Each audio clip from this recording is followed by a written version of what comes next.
I know what you're thinking. You're wondering what the difference is between micro and macro, and you want to know which one's easier. Well, let's start with this explanation. Microeconomics is about the decision-making process of individuals. Households deciding whether they're going to buy apples or oranges. A firm deciding whether it's going to install a computer or hire another worker. Macroeconomics is about the aggregate. Whenever you lump together all of these households and business and the government and foreign trade, what kind of organism do you get? In fact, that's a good way of thinking about it. Let's use a biological metaphor. Microeconomics is like the study of a cell, the mitochondria and the nucleus and the way energy is created and the way the cell works. And we put the microscope in on this particular cell and we look at its chemical processes. Macroeconomics is stepping back and letting these cells merge until they become a body, something that doesn't look like a cell at all, but in fact has arms and legs and does different things. Cells metabolize energy. Bodies reach over and pick up an apple and eat it. Macroeconomics is about the study of the economy as an organism. It's an organism that has its own vital signs, like inflation and unemployment and the interest rate and the money supply. Macroeconomics is a look at the overall economy as an organism. Microeconomics is looking at how the cell works. So, apart from this metaphor, how does this work in economics?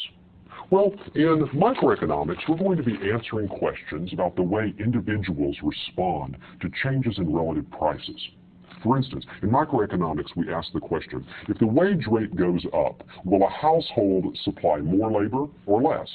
You can argue it either way, right? A higher wage causes you to substitute your energy away from leisure towards labor so that you can afford to buy more toys. On the other hand, the higher wage increases your wealth, which inclines you then to want to take more vacations and to work less. Microeconomics is a study about the way a particular household would respond to a change in its incentives created by movement in the wage. Macroeconomics, on the other hand, steps back and looks at all of these households together and asks a question like, what happens when productivity increases in our economy? Will the overall employment rate, that is the percentage of people who are actually able to work working in jobs, will that increase or decrease? Do computers increase employment in the economy or do they reduce it? Macroeconomics asks questions about the money supply. Now, I know I told you before, probably, that economics isn't about money. Well, that's only partly true, because once you're talking about economics as the study of the economy as an organism, money is the lifeblood of that organism. And whenever the Federal Reserve creates and prints and puts into circulation more money, well, people have more in their bank accounts and they can compete more aggressively for goods and services in the market. And that will probably, in fact, most definitely have an influence on the price level, as well as the ease of getting credit and a loan if you are a business that wants to expand. Macroeconomics does study money, and it looks at how the Federal Reserve's activity in the economy, the creation and circulation of money, influences the price level, which in turn may influence businesses' investment decisions and household purchases. Microeconomics, on the other hand, pretty much ignores money. We treat the world as if it's one big barter system where you trade apples for cups of coffee without having to use bills or change. In microeconomics, we look at relative prices. Everything is expressed as maybe 2 apples equals a cup of coffee without thinking about how things are paid for. Whenever relative prices change, people change their purchasing decisions. They change their spending patterns. But in macroeconomics, money is studied much the way that blood is studied in biology. It carries things through the system. It carries nutrition. When the blood supply increases, that changes the health of the organism. Too much or too little blood within a body can create problems. The same thing is true with money in the economy. So one important difference between macro and microeconomics is that micro is the study of individual decision-making. Macroeconomics is the study of the economy as an organism. Another important distinction is that while microeconomics doesn't really pay much attention to money as a phenomenon, macroeconomics takes money very seriously, and the money supply is an important determinant of the health of the economy. Now, in micro and macroeconomics both, there are actors, that is, people who are making decisions.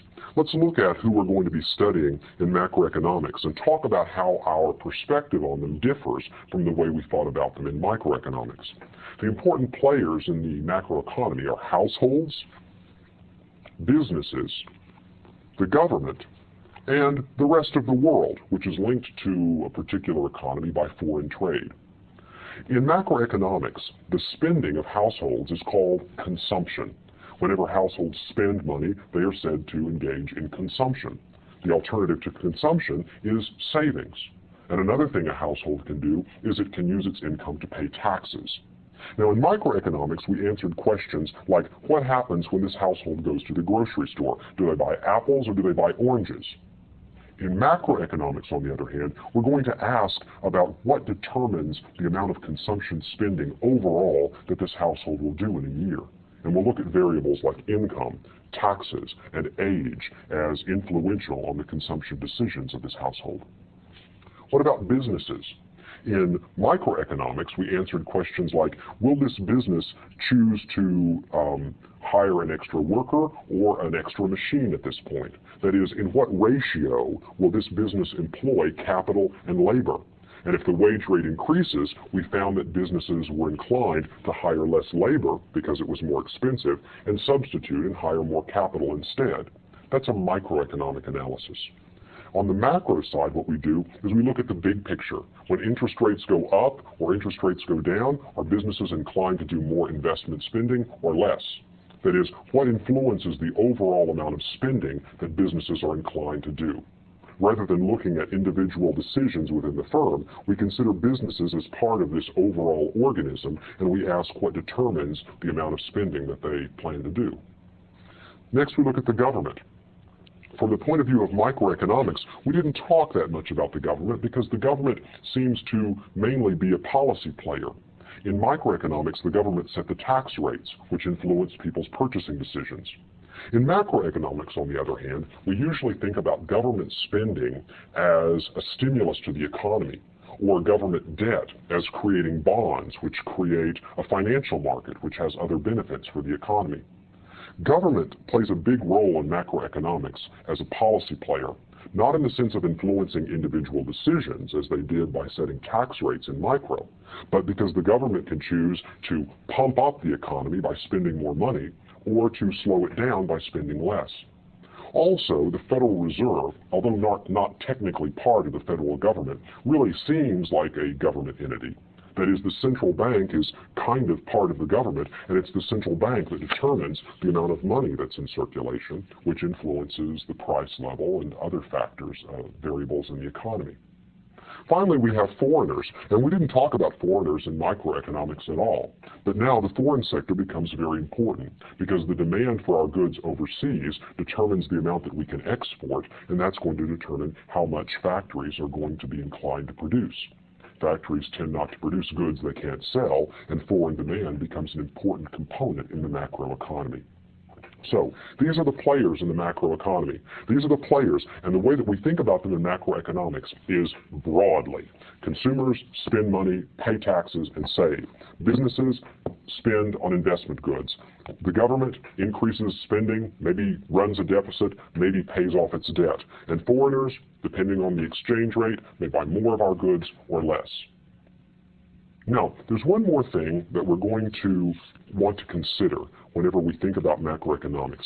I've already mentioned the importance of money in macroeconomics, and that raises the question of being careful whenever we're discussing a particular economic story, of being clear about whether we're talking about a real variable or a nominal variable.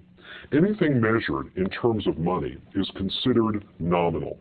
So for instance, if I hold up this cup of coffee and you can see the price tag on it, if I want to talk in real terms, it's 1 cup of coffee.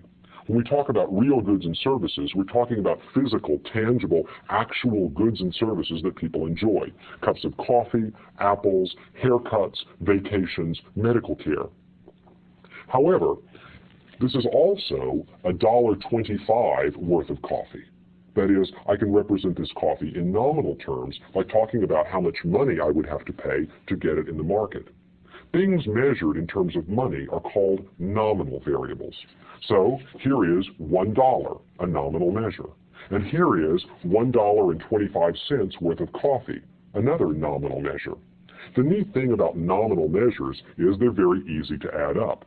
If an apple is 50 cents and a cup of coffee is $1.25, 50 cents and $1.25 is $1.75, that's nominal spending. That's how much money I paid out today to get the things I enjoyed for breakfast. However, real goods and services are actual things that are harder to add up because they're in some respects non-conformable. I mean, how do you add apples and oranges and coffee and medical care? What we tend to do in economics is we add up the dollar amounts that are paid for these goods and services, and we divide by something that reduces them to a common denominator. I'm going to be discussing that later, but right now I want you to be clear on the distinction between real and nominal variables. Things that are measured in terms of money are nominal. Things that are discussed measured in terms of physical goods and services are real.